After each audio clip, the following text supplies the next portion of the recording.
সকলকে স্বাগত এবং অভিনন্দন জানাই। আজকে আমাদের যে পশ্চিমবঙ্গ প্রদেশ ভারতীয় জনতা পার্টির পক্ষ থেকে যে উদ্দেশ্যে আপনাদের আমরা আমন্ত্রণ করেছিলাম, আমরা মিলিত হয়েছি, আপনারা এসেছেন, সেটি হলো পরিবর্তন যাত্রার সূচনা যে বুকলেট সেটা প্রকাশ করা এবং তার থিম সং সহ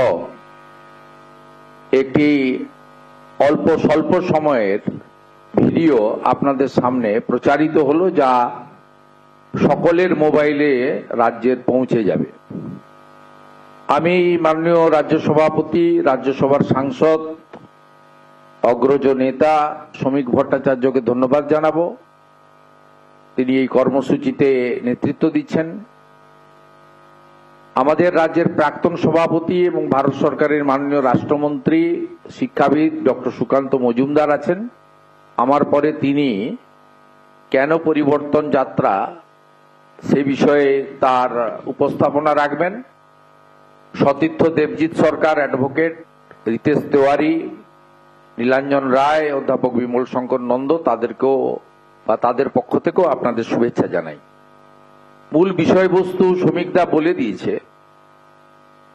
আমার যে বিষয় আপনাদের কাছে বলা, সংযোজন করা, এই যাত্রা মোট 5000 কিলোমিটার ব্যাপী।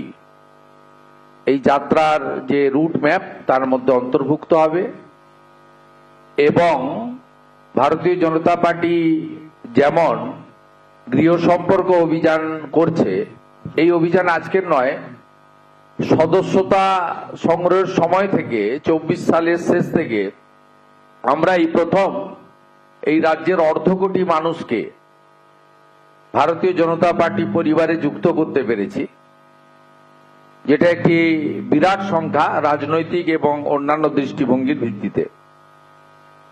আমরা এবারে 1 কোটি গণদেবতা জনতা জনার্দনের কাছে ভারতীয় জনতা পার্টির পরিবর্তন যাত্রার লক্ষ্য, উদ্দেশ্য, বাংলার বর্তমান পরিস্থিতি, আগামীর বাংলা কেমন হওয়া উচিত, সর্বোপরি উত্তরবঙ্গের আলিপুরদুয়ার প্যারেড গ্রাউন্ড থেকে একদিকে সরকারি কর্মসূচি, হাজার হাজার কোটি টাকা রাজ্যের বিনিয়োগ, উদ্বোধন এবং শিলান্যাস, সাথে লক্ষ লক্ষ মানুষের সংযুক্তিকরণের মধ্য দিয়ে মাননীয় প্রধানমন্ত্রীর যে বক্তব্যগুলি, একটি আবহাওয়া খারাপের জন্য তিনি অডিও বক্তব্য রেখেছিলেন রানাঘাটে, তাহেরপুরে, বাকি